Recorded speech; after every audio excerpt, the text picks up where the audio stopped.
Everybody,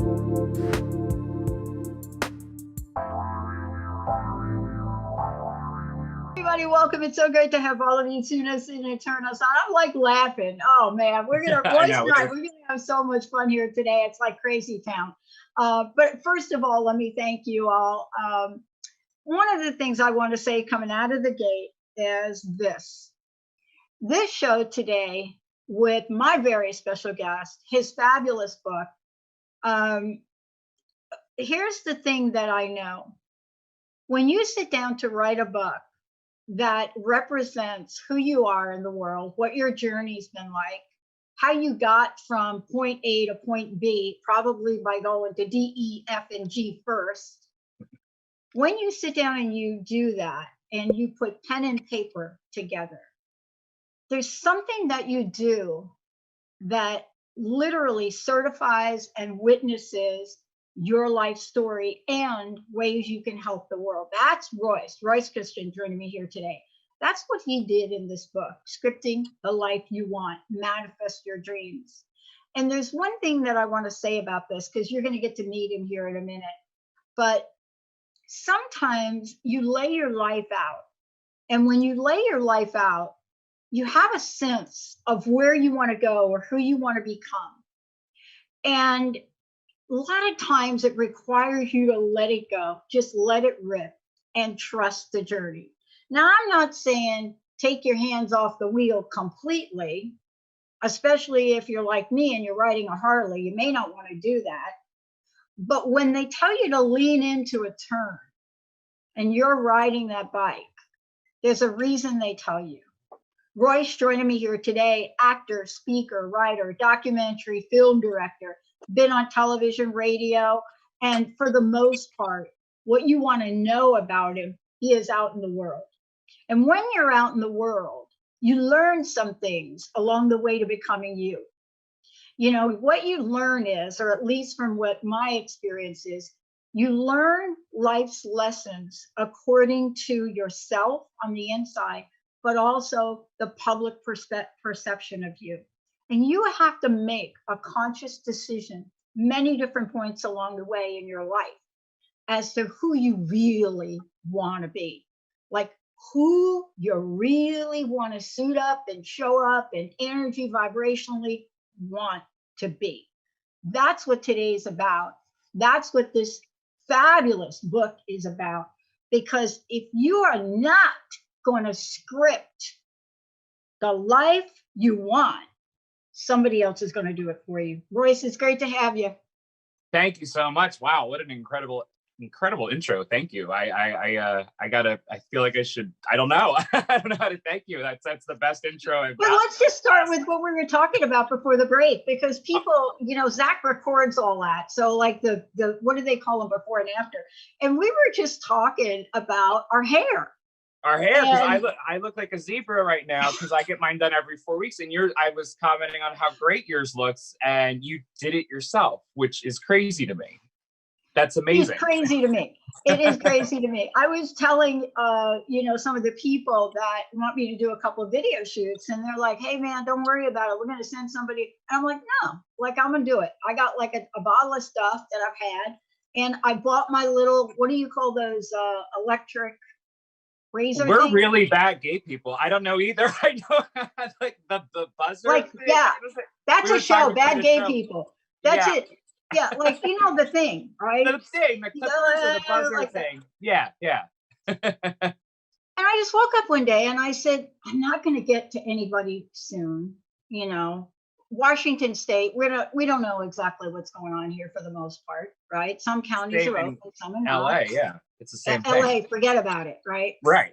And I don't even necessarily want to go to, you know, I'm knock on wood. I've been healthy and my partner's been healthy. So it's sort of why go out and risk anything for my hair? You know, I just look crazy. You though, I can't believe the haircut. I mean, the color looks great, but the haircut is the part that I wish I could. Look at. That's crazy that you did that yourself.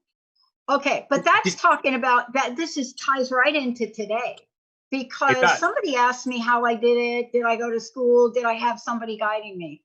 And here was my answer. And this is my answer to you. This is my first question to you. I said, I did it intuitively. I said, I felt my way through the haircut. And I That's got it. to ask you this. I just read off a whole bunch of things about what you've done and who you are. But I want to ask you this question. Whenever you write a book like this, there's always a story. And the story has its ups, has its down, has its sideways.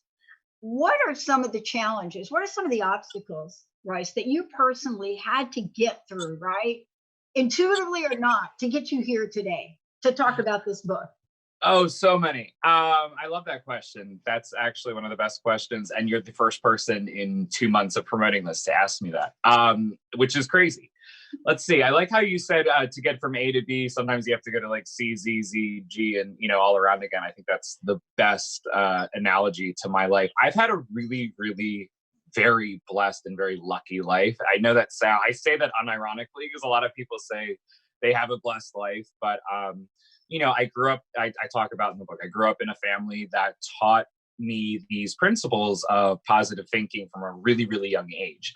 So while that was awesome, and it worked for me, as far as wanting to be an actor and starting out in theater, when I was 14 years old, and I talk about this briefly in the book, but I was doing professional theater at such a rapid pace. And rapid meaning I would, finish out a contract to close one show and already have been in rehearsals for another show. This is by choice, by the way. My parents did not want me to be an actor, not because they didn't support me. Obviously, they did because I did it. But they, my mom, I always say it's that thing where when you get older, you go, oh shoot, my parents are right. So I was just on this sort of hamster wheel of theater that wasn't that fulfilling. And at 14, I knew that. And it's really interesting because the opening, chapter of my book talks about this really crazy important, it would turn out later, car ride in my life. Yeah. And it was, I didn't go into detail about this part of it, but there was another crisis, or a bigger one happening within myself at that time, which was I knew that I loved acting. I knew that I wanted to be an actor, but I also was grappling, and I just finally come to the realization with the fact that doing theater and professional theater, that wasn't what I truly wanted. And that's a lot to come to that realization, especially when, I was on track. If you look at even a lot of, I'm so lucky, the people who endorsed my book, there's a lot of Broadway producers and people who are on Broadway. That was a big part of my life. And at 14, I knew that if I didn't make a choice, and it's a really young age to have to kind of be faced with this very severe sounding thing, but that was the nature of the entertainment industry back in the very early, we're talking 2003, 2004, 2000s, because it's changed in a positive way since the internet. But I knew if I stayed on that track, I would be there forever. That would be it. And I always I loved movies. I loved old movies. I loved film. I loved TV. So I had to face a lot of very strange, now this sounds like boo-hoo, but I promise it gets weird in a minute. People are like, oh man, no, I'm all about the weird. Let's do it. Come on. So the opening chapter of my book, I talk about this car ride, which I still, talking to you right now, it blows my mind that a car ride I had at 14 years old, that was, even at the time, it was eventful in that a book was handed to me that changed my life. But even for a few years afterwards, if you had gone in a time machine and went back and said, you're going to be talking about that car ride to Chickatee Island when you're 32, I would have been like, what? No, there's no way. That's crazy. So and it is just like, I love it. It makes me giddy that we are here talking about this one specific car ride where I was in a fight with my best friend in the world. All this was going on with this. I hadn't told my parents yet that I wanted to. Well, I hadn't told them a few things. I hadn't told them I was gay. I hadn't told them that I wanted to completely change careers after begging them from a really young age, that I wanted to act, but oh, hey, can we move 3,000 miles across the country? And I also didn't necessarily know that I wanted to do that yet. And I was in this massive fight, which is the story I landed on telling in the opening chapter, because I think it's the most honest and it's the most real. And it's funny because when you're 14, I had a terrible fight with my best friend. And it was so bad that we weren't speaking. And we are both so stubborn that neither one of us was, calling the other one to, say, I'm sorry. Right. And I was in this car ride and I was really miserable. And I was really just, that's your whole life when you're that age, or is your best friend and your friend group. And phones weren't what they are today. And communication is not what it is today. So long story short, is everything good?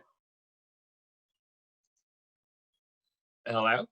Yeah, I don't know what that was, but I that think was wild. Okay, I that couldn't was like see. really crazy. But So when look my at mom handed me a that book. story, because I'm telling you, you're talking about this, and I'm doing a flashback and having a hot flash at the same time. I'm like, flashback, hot flash, and I I'm love like, that. That's a oh book my right God. there.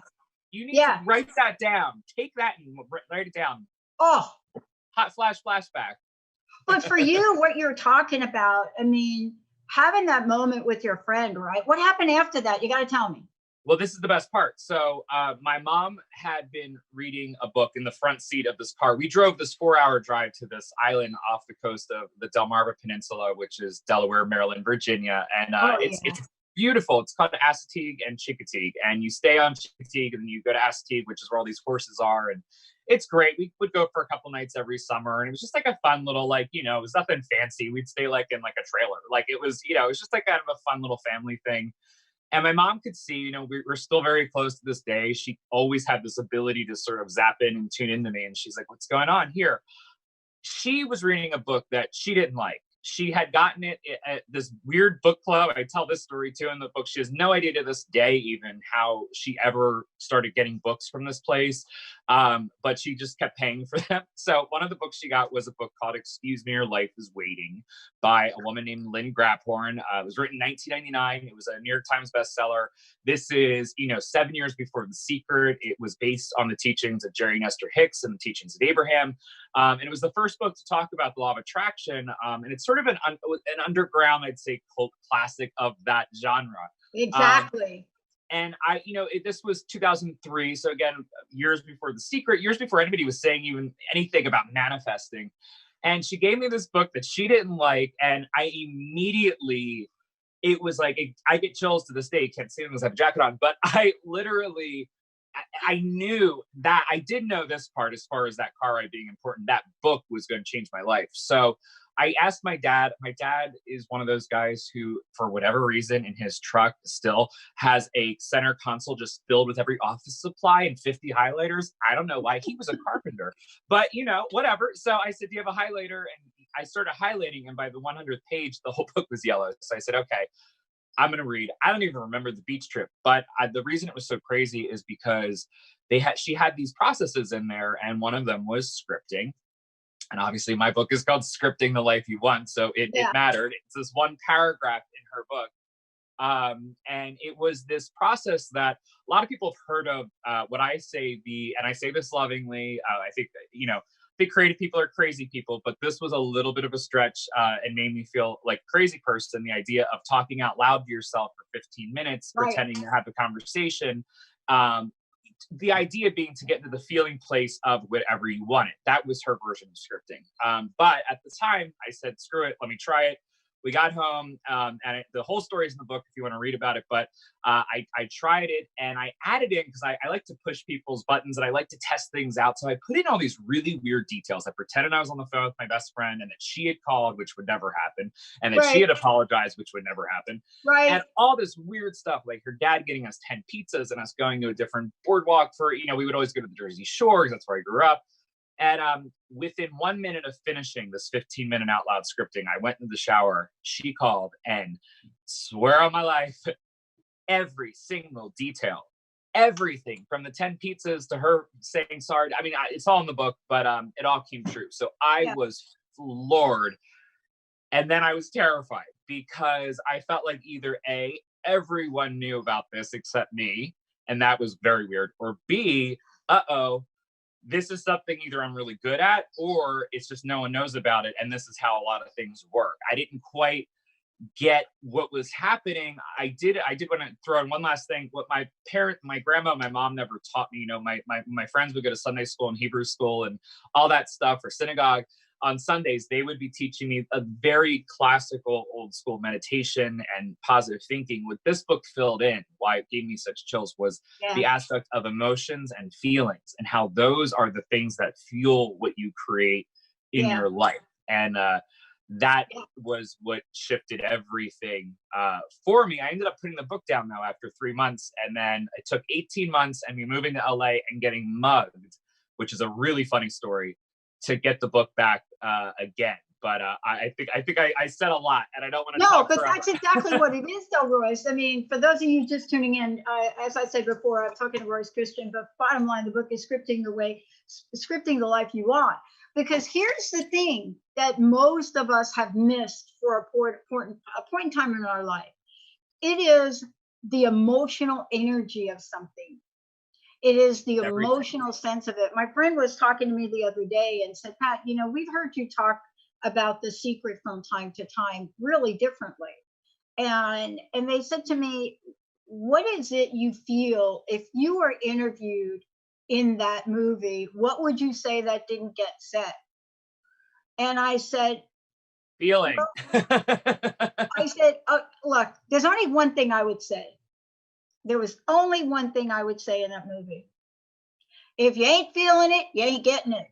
Exactly. I mean, I don't know how else to say. I don't know how else to say it either. That's the one. And I love that team. They're great. They have their first movie, feature film. Was going to come out actually 10 days after my book, but obviously with everything going down. But I agree. I've always said they didn't focus enough on emotion and feeling. Sure. You have to feel like it. You have to be in that space. You can think you can try to lie to yourself and think it all you want, but that's where I think a lot of people get, they get frustrated. And that's something I talk about in my book a lot, because a lot of people are not too happy. And it was kind of surprising in this world. Now, I don't want to name anybody, and a lot of people have been super supportive, but there's a lot of people who are angry that I talk about the fact that sometimes people the manifestations don't work, or they don't work quite right, or they. Why do you think they're angry about that, Royce? Let's get down and dirty on this. Let me tell you something. I had to do a little reality check this weekend when I played ping pong, so I had to do a little reality check. So I played a music, right?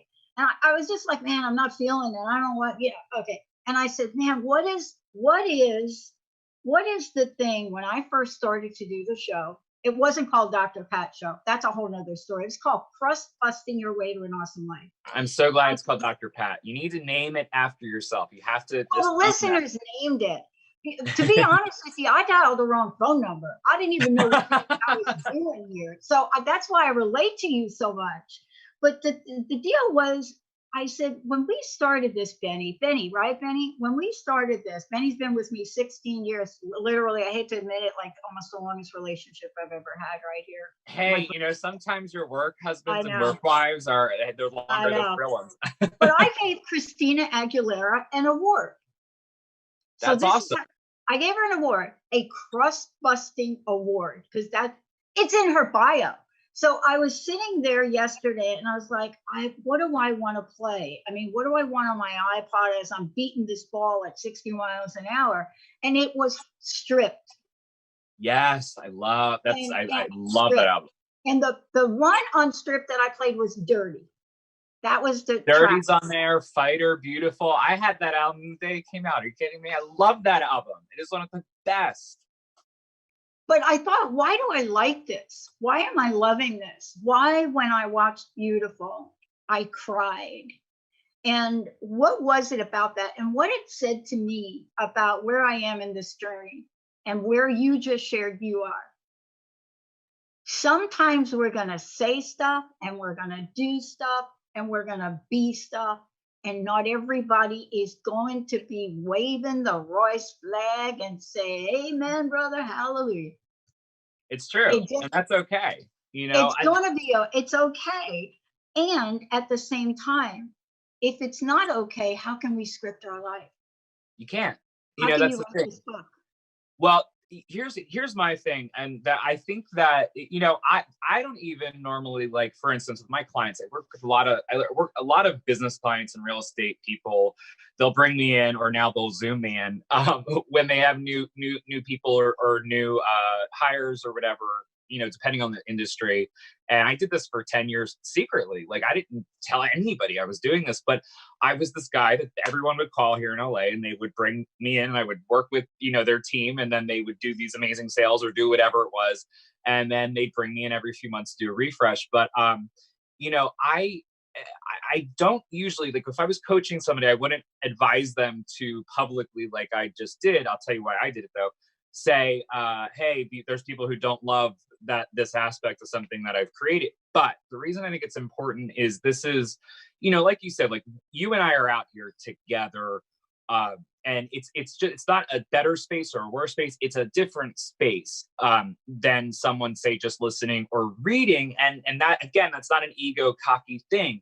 I say people are not thrilled that I actively talk about not just the fact that sometimes manifestation doesn't work, but there is an entire realm of not pseudoscience, but real concrete science that I didn't even know existed. Half of my book is about science. That's the big twist, I Yeah, think, it if is. there's any. It's, you know, it's 10 chapters, and I'm a giant nerd. I'm a researcher at heart. That's what I love to do. And so chapters 5 through 10 are very, I mean, 6 and 7 are just pure science, but chapter 9 is all about memetics and memes. And I thought memes were stupid pictures you see on Facebook or Twitter or wherever, and that was it. When I found out the US military has a handbook on memetic warfare, my mind was blown. Now, I went through the trouble of reading through, like, all of the textbooks and the 15 published books, and, you know, that's what I love to do, because a lot of them are, you know, some are great, some are not so great. But when I found out that, you know, Richard Brody wrote a book called Virus of the Mind in the 90s, right before the internet exploded. And knowing that, if you go into, anybody who wants to read his book, I recommend it. It was published by Hay House. It was also a bestseller. And it's all about memes and meme viruses. And just for those of you out there listening, just like we have genes, okay, in evolution, that's our biology. Culturally, the theory, and now what they're trying to find out exactly physically what it might be, but they think they figured it out where it is, but is a meme. So a meme is the cultural equivalent of a gene, and it explains why we like things like going to the opera or building roller coasters. It makes no sense when it comes to evolution why our species does that. But what they found is that memetics and memes are basically, they're like viruses. And that's the best analogy. And that's what all the science, that's what they use, because we catch it from each other. Yeah. Communication, imitation, that's memes. So Richard Brody wrote in his book that, you know, if you listen to a catchy song, you read a great article, you've caught a meme. And he writes, and all of the science backs this up. And there's been a lot in the last 30, 40 years since Richard Dawkins originally put it out there. But literally, we have thoughts that aren't our own. We catch thoughts. This is scientifically proven. Well, to me, as someone who has studied the law of attraction and creating your life and manifesting my whole life, finding that out 8 or 9 years ago, and then really diving in 5 years ago, was the breakthrough moment of many, but it was the final one, because it explained why people don't manifest a lot or don't get the right things. Because if we are told, and this is right, at the very core, our thoughts are things, or our thoughts create the feelings, which create the emotions, which create the manifestation. If that thought isn't even from us and we've caught it memetically, this isn't that hard. It sounds very, and I know you know this, Dr. Pat, but for anybody out there listening, you know, it sounds, don't let the word memetic or meme, you know, mess you up. The best news, I'll tell you this, is that it is so easy to fix and remove memes. Like, there are positive memes like oral hygiene and showering. There are negative ones. And they go, there's meme clusters, there's groups, intercenter poverty, you know, terrorism, all of that. It's crazy what is considered scientifically memetic. But the great news is, in my book, I talk about how to just clear out anything. And it's not some wild thing. It's basically my own vision and version of a vision board. And my Oh, stuff is very easy, you know. I love your stuff. Thank That's you. why I was so excited to talk to you, because for those of you just tuning in, one of the things, scripting the life you want. This is what I love about this. When here we are, and we're in this world, and all of a sudden I get across my desk a notice about a book. And it's like, Linda's like, yeah, scripting it. Yeah. And I said, who wrote it? I didn't even know who wrote it. I said, I don't care who wrote it. We got to get who wrote it. That makes me Before I happy. even looked at the book, energetically, right? Your message right now, we're seeing come to life in the streets. People are taking what you are writing about and they are looking at themselves. You know why I like the word meme? I interviewed Wayne Dyer a ton of years ago. Wow. And you have to know something about me, little something. I'm a kid from New York. I grew up on the East Coast, moved out. That's why we get along. So totally thought I was going to go to the University of Washington, got fired from every job I've ever had, right? Homeless at 17, arrested at 19. I dial the wrong phone number and I don't hang up. 17 years ago. And your book explains that. Now, it doesn't explain why I didn't hang up, because my friends say, like, nobody from New York takes a wrong phone number, they hang up. I know. What it explains is your process of how to help people now take their lives I don't like the word empowerment. I don't use it. I use the I word hate it too. I use it sometimes, but it feels inauthentic. I know exactly what you mean. Power is the new empowerment. Power. It's power. And this is where we get to look at what that means for us. You know, I may decide in my life today that I'm going to do something, and yet I may feel like that is the least favorite thing I want to do. But you're building a bridge and connecting the dots. When we come back from break, I want to talk with you about the work you do with people.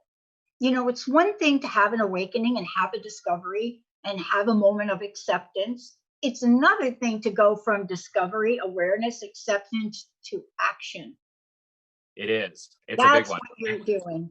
We're going to take a short break. When we come back, we're going to tell you all about how you can get your copy of the book. But more importantly, how does this work and why is it so powerful? And for everybody out there that thinks transformation and change has to take a decade, I'm telling you, it doesn't. Stories, information, coincidences, we got them all. We'll be right back.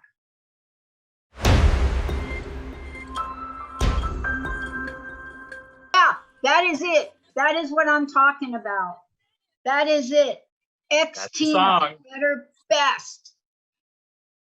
I love her so much. I love that you love that. And Fighter, what a great song for ping pong too, if you're trying to amp yourself up. I mean, it's just a great song, period. But she's really great. She's so tiny. I've met her. I don't usually like name drop, but I went to Disneyland years ago, and we ended up with the same ambassador, the person who walked us around. This was a long time ago. She's the coolest person and genuinely kind. So tiny. So, and I'm short. I am so short. No, she's small. She's very short. Oh, yeah. Yeah, there's no question about it. And you know, the thing is this, but before we get going the thing is this. You and I are here, not because, at least for me, not because I popped out of my mom and there was some level of genius. No. I was not the sharpest knight in the drawer. There's no question about it. But I had a knowing and an intuition, a really strange thing as a kid. But that's your genius. Yeah, exactly. Really. That's not me giving you lip service. That's what actual geniuses land on. I'll tell you a funny, quick story after this one. But before you do that, I need people to know, one, how are we going to get a copy of the book, and how they find out about you and how they can work with you, because that's what we're going to talk about now. You know, when you have a gift and when you're scripting your life and you know you have a gift and then you have a passion to help other people, that's when that light, that inner light goes on, shines brightly. And that's where you are, in my opinion, that's where you are now, and that's what you're doing. How do people find out about you? And also, let's tell folks how to get a copy of the book. how they can Okay. work with you too. Thank you for saying that. Also, I do think you're a genius. I just want to say, one of my absolute best friend in the world, she's like my sister, is Dr. Dina Grayson. If you look at the back of the book Yeah, out I there, did. she gave the nicest endorsement, but she helped create one of the only 2 cures for Ebola. She's a literal genius. She knows what she's talking about when it comes to all of things that have to deal with medical and science and medicine and all that. But we talk about intuition. I always tell her, my goodness, you're the most intuitive person I know. Now scientists, they look at things very differently, but my friend group happens to be a ton of science, either they're scientists or the researchers or analytical scientists, or they're in the medical field or they're doctors. It's a very weird group of friends to have for someone like me. But I'll tell you, you to me, I don't believe you weren't the sharpest tool. I'm sure you may have felt that way, but your perception of yourself has, in what really I think happened is it aligned with reality, and what the real, what was really going on was you learned to use your intuition. I love growing up in the East Coast because, especially, I was born in Philly, and my friends in New York, you guys are so lucky because you are told from a very young age you have that New York intuition. Being told that at a young age actually is very positive and can be very empowering, because it's true, but because it's so embedded into sort of who you are culturally, it aids and guides you into trusting your gut. It is considered a badge of honor culturally in New York to trust your gut. That is not the case everywhere else, as you know now, in the world or even the country. So, it's really cool to me, because to me, you're brilliant. And I mean that. But you've aligned yourself and you've reshaped how you perceive yourself. And that's a lot about what I teach. Thank you. If people want to visit me, I know, and we're going to get into the meaty stuff. So my name is a little hard to spell for people. So it's like a Rolls Royce. So it's just my name, RoyceChristyn.com. So it's Rolls Royce. So RoyceChristy, as in yellow, N. So Royce Christyn. But the publisher, we did a really funny website because I'm on my lockdown book tour, if you will. So you can go to lockdownbooktour.com and it will direct you to my website, so you don't have to memorize how to spell my name. So if you go to Lockdown Book Tour, I also have, I'm really excited, I have a couple giveaways we're going to do for you. I'm sure I'm going to let you bring those up. I'm teaching. Okay, so we're going to do we're doing a copy sign giveaway of the book. So whoever wins, I will personalize it. We'll talk about it a little bit more at the end. I'm also giving away 2 90-minute sessions, which are usually very crazy schedules. So they're very expensive usually, and they're very, very hard to get these days. But I have 2, that is the only show I'm doing this on. It's the only show I've done this on. So I'm doing it with you and your listeners. So if you end up winning that, you will get 2 90-minute sessions with me. That is two of those. So there's 2 people will get 2 90-minute sessions. I just want to make sure that that's clear. Well, let's do this now. Hey, Benny, let's roll this out now. So let's go. 1-800-930-2819. Give us a shout. Benny, we'll get some information. We're going to give one of each of these away. 1-800-930-2819. And those of you that are on social media and Facebook, don't worry, I got you in the queue. I will make sure you are part of this as well. And I wanted to say, if you don't win the contest, I just as a way of supporting local bookstores, East West Books in there's one in San Francisco. It's actually Mountain View, and the other one is in Washington. I'm doing a Zoom workshop, 3 of them, 2 in June and 1 in July. It's eastwestbooks.org, or you can go on my website after this show. I'm going to make sure that the information is on there. And those workshops are going to be all about what we talk about here with Dr. Pat. We're going to do all sorts of fun stuff with manifesting and learning about perception. So if you don't win, I hope you do, but if you don't win, I'm not taking a fee for these 3 workshops at all. So I think it's $25, something like that. It's going 100% to East West because we need to keep local bookstores that are privately owned and not owned by corporations, which are great and wonderful, but we need to keep the local bookstores alive too. So I'm doing this as a way to give back, hopefully help keep them alive. So at least you're supporting a bookstore if you take one of my 3 classes. Again, that's at East West Books. I don't have the info on my website, but as soon as I'm done this, I'm going to make sure that it is up there for that.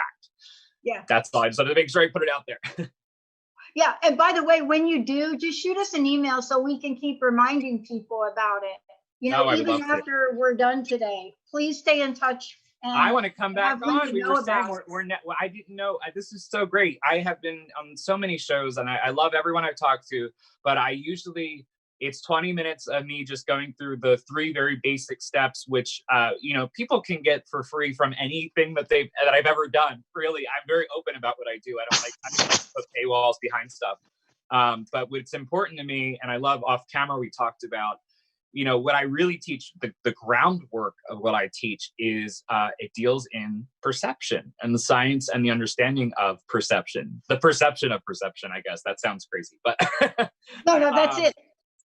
What people need to really know to start manifesting lies in a very old science, which is how we perceive things and what it means to perceive our reality. So I don't know if you want to start there or with yes, the future affecting the past. I don't want to take the ropes and leave the show at all. So wherever you want to go, just okay. No, my listeners make it really clear. They really want to hear less from me and more from you. But I'm the opposite. I want to hear more from you. But here's the thing I want to say to you about this. When I read the book, I was so pleased with how you weave the beautiful stories of your life and other people with the science, especially when I was reading about things like the future affects the past. See, I know that the future affects the past because I had a very different view of my past than I do now. I can literally share stories of hope when I talk about my mom's suicide at age 6. I can talk about being homeless and begging for money and making sure I had the right baseball cap on, right? So what you've been able to do, like me, I'm a researcher at heart too. People look at me and say, really? I can't believe it's true. It's true. What you I know you are. Book is beautiful because it has your personality and it talks about why the process you use is so scientifically proven. Tell us about that. I want people to know about the work you're doing to help others. Because if we're not in here helping others really live the life we want, then for me, I'm missing something that I'm meant to do. But how about you? Tell us about what you just, all of the discoveries you made has led you to this point now where you're helping others. Well, thank you. It's funny because when it was very, Dr. Dina, once again, to bring her up, what she told me in December, she's like, this is going to be a pandemic. Like she's the opposite. I might add, if anybody, I'm sure a lot of people listening have heard of her or have seen her on TV. She's the opposite of a fearmonger. So she's great as, someone who, I used to, she's taught me so much, I think our friends are our greatest teachers.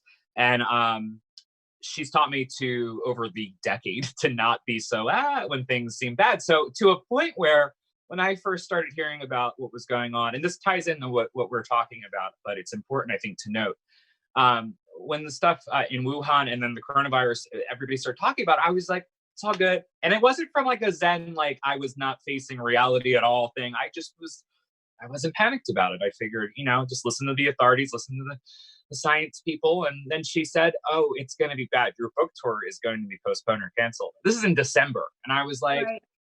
What? I was like, no. I was so mad at her. So she said it again in January. I was like, you were wrong. Like, because I didn't want that. Look, I teach this stuff.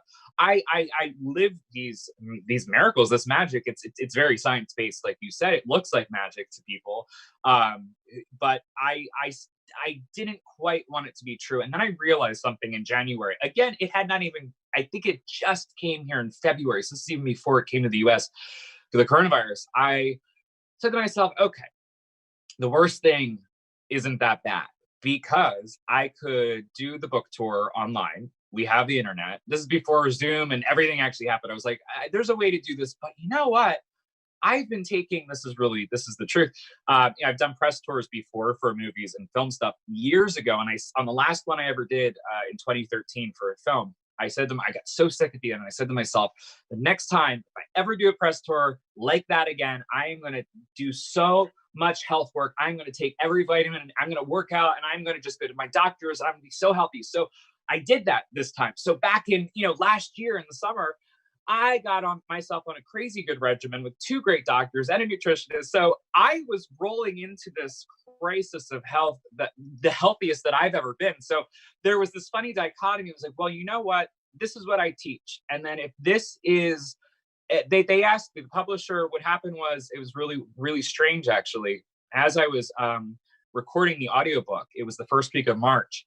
We would go in at the very beginning of recording, and then 12 hours later come out and there was new news, something else was closing, and then finally the governor said, okay, we're going to go into lockdown Right. by the last day. And the publisher, it was very slowly, things were getting canceled or postponed, and I was supposed to go out to New York. That was where we were supposed to launch, and then come over here. And I said to myself, you know what, I get to wear my pajama pants and do every interview still. Okay, I'm not going to be in person, so what? I get to be in my office, in my home, with the people that I love. I'm not going to be away from home. And if I really mean what I say and what I teach, then this is the time to teach it. This is the time to do it. So instead of saying, let's postpone the book or let's hold it off, which I know a lot of authors did, and I respect and I understand why they did that. Yeah. I said, let's do it. Yeah. I know we're not going to, I thank God, it makes me teary-eyed. And this is all about perception here. Thank God my publisher and my team at Intertraditions and Simon & Schuster and everybody were great and supportive, and they had the same feeling. Let's do it. This is what you do. So what I do, and what I really love that you picked up, is I teach people how to understand what perception is. There is a brilliant man by the name of Dr. and Professor Donald Hoffman. I'm not sure to this day if he goes by Dr. or Professor, but we'll say Professor Donald Hoffman at the University of California, Irvine. I write about him in the book. He has a fantastic TED Talk online. I highly recommend everybody go watch it. And it's all about perception. He studies perception, and it's a really long-winded thing. But what he found out is that evolution does not favor reality. What does that mean? That means that when we look at our laptop or even our phone these days, okay, if you look at the screen, we might have a folder on our screen. In that folder is a script for our radio show, or maybe a speech we're going to give, or an article or something. But that's not really a folder, and that's not really a piece of paper that you've written a speech on. What we don't see are the diodes and the electrical components and all the things that are behind that screen that go into creating that perception of a folder. And what he found out, and this is all in my book and all in his work, and he is not some fringe scientist. He himself admits this was the last place he ever wanted to be. Probably being in my book was, but I mean, he rolls with it now. I say that lovingly, because imagine being a scientist that could still keep a smile on your face, realizing that reality is not at all, we are not perceiving or taking in anything, 1%, 2% of what's out there. Now, we've heard this before. People, in the spiritual circles or even in self-development, we hear like, oh, we don't see everything. But I was like, it's not garbage. But to me, for what I teach, for who I teach, it's garbage, because I'm usually given people who do not believe in this stuff, who think the law of attraction is complete BS, and who think it's garbage. And I love that. They're my favorite people, because within an hour, I'm able to just go with science. Anybody out there listening, don't buy my book for me. If you ever want something to reference for your friends or family who think all of this is hooey woo woo woo woo, buy my book, because that's what I want it to be on people's shelves, that thing they can always reference for the science. So when you start understanding perception, you immediately need to become aware of something called the reticular activating system, or the RAS. It's a clump of neurons at the base of our skull in our brain there. I call it the extra like extra communication system. Now, this is one of the most important manifesting tools to know about, because the extracom or reticular activating system in our brain acts as a filter. And that filter is what it ignores things. So when you lose your keys, or you put your phone down somewhere, or whatever it is, that is your brain's filter, your extracom system, not keeping or thinking of that item or that thing as urgent to your survival in the moment. Okay, so put another way, your extracom system focuses on 2 things: what's going to help you survive in the moment, and what you tell it to focus on. When we see 1111, or we hear a really weird word like Windsor or Queen Elizabeth, something that maybe we're not familiar with, or 333, and then we suddenly start seeing it everywhere. It used to be called the Bader-Meinhof phenomenon, which is, where suddenly it seems like 1111 or 333 or the word exactly. everywhere. Well, it turns out, and I know I hate, sometimes people think I'm sucking the magic, and I'm not, but that is actually our brains. I mean, in the last 5 years, they've proven it's the reticular activating system. Yeah. Now, why is that important for manifesting? It's everything. What I started to play with, and I actually, this is going to be in the second book I just finished, because I was really getting into the RAS and the extracom research when this book was being finished. But I started to play with the idea of, hold on, if I used to lose, for some reason, this mug, I don't know if anybody can see how big this thing is. It's as big as my head, my reusable mug, my Yeti mug. Yeah. Everywhere, all the time, no matter, in my own house. Yeah. Always, my phone and that mug. Yeah. To the point where my fiance put on this, I still have it on there, I don't use it anymore, but that little tile, because I'd have to go find it. It'd take me an hour. I get really frustrated because I love my mug. So I said, wow, wait a minute, hold on. If my brain is actually remembering and taking in all the data and all the feedback and everything around me, that means that it knows where I put, like, it sounds weird to talk about your brain outside of your head for a minute, but it helps a lot for what I teach. So we're going to do it that way. So I'm going to myself, all right, hold on. If my brain knows where my mug is, then I don't have to look around for an hour or use this stupid tile. So what I did was I started to say out loud, it gets better and easier. You don't do this, but I was like, hey, brain, where's my mug? I would drop it. And within a minute, I would walk over my body, because your neurology knows. So the point here is your brain takes in everything you're doing and everything around you, and things that are in your perception that you don't even know about. Oh my God. It's all there. You just have to flag it. So your brain, the RAS, is either filtering out two things. What it just is putting in your perception what you need for evolution and to survive, and what you tell it to focus on. If you wake up and say, everybody hates me, your reticular activating system, this is scientifically proven, it goes out and finds every example and highlights it. Just like if you hear 1111, it's been pointed out, it goes and finds it. You're not seeing more 1111s. It's pointing it out because they were always there, and now you've made your reticular activating system aware of it.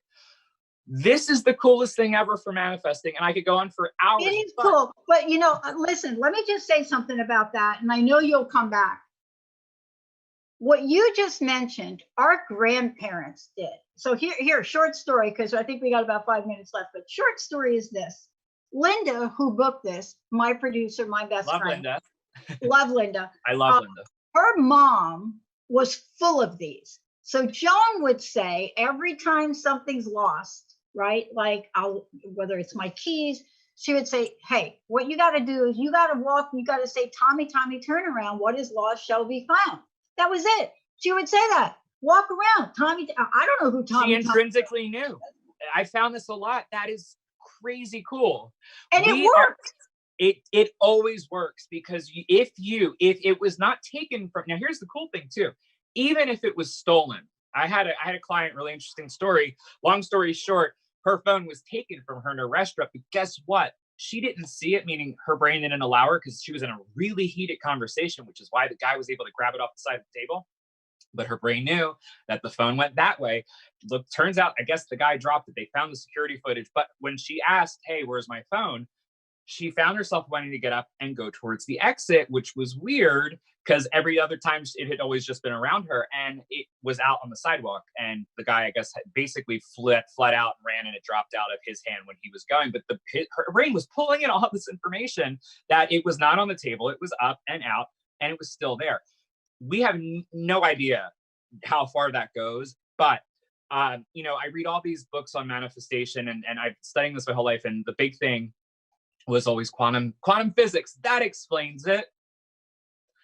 So I wrote a 20-page dissertation which fully correctly explains quantum physics, because I love it. It is a great area of science, but my God, I was sick of hearing it. If I had to read one more book or hear one more person, just, again, I have friends who are real scientists who would like, I don't even know what they would say if I just chalked everything up to that. So that's why I bring in things like neuroscience and audiology.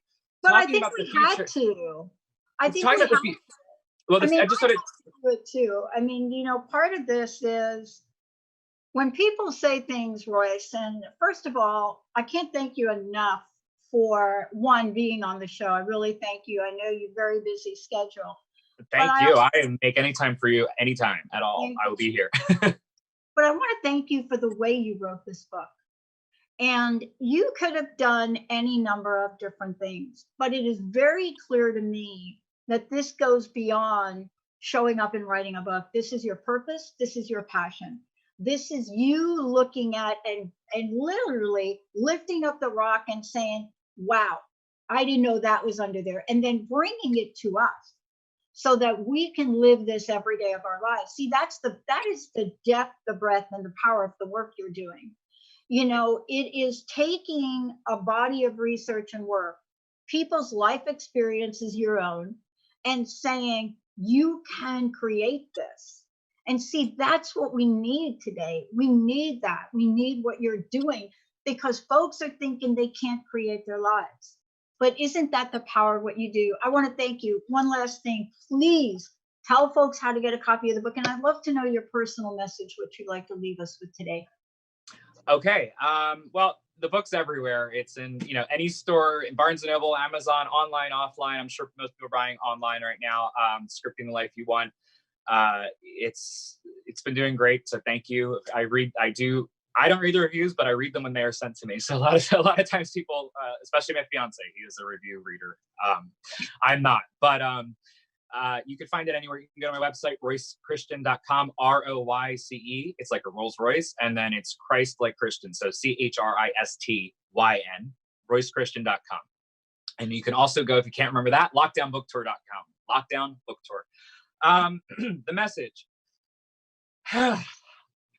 What you focus on gets bigger. We hear it a lot. And it's so true. It's now scientifically proven that what you choose to put your focus on is what you are going to perceive more of and experience more of, not just manifesting in those terms, but in everything that you're experiencing. So here's the thing. It feels often like we are not in control of what we consume. I'm going to give you 2 tips. An actual billionaire, one of the most brilliant men I've ever met in my life, he's since passed, told me the best tip ever when I owned my own production company. He said, turn your bleeping phone on silent, because you are in control of when you choose to interact with people. My phone has been on silent since, I think that was 2011. Yeah. It will change your life for a day or two. I have had multimillionaire, huge business people who are terrified. We don't realize how scared we are and controlled by the things we consume, which includes our phones and our devices. Turn your notifications on, do not disturb at night. Little things like that. Yeah. Why I suggest that, and why I want to leave people with that, is those little tiny habits. And that's all I teach. Everything takes like 5 minutes total. My stuff is easy. But if you do those little things, you perceive less, you regain control. That's why I tell people, don't make, you call it a want list. It's all your wants, but you want to make it an intention. I intend to have a good day, because you're bringing your power back to you. So turn the TV off, or whenever you want to go on Google, go on YouTube and look up a funny video. That's one of my biggest tricks for people. Stop consuming things like that, and you'll change your whole life. So it's really I turned my little laughing dog on. Royce, thank you so much. I hope you'll come back. Much success. Fabulous book, everyone. Thank you so much for everything you're doing. Thank you. I can't thank you enough. I'd be honored to come back. And I thank you to everybody who watches this. It's a date. All right, everybody, we're going to take a short break. We'll be right back. Thank you.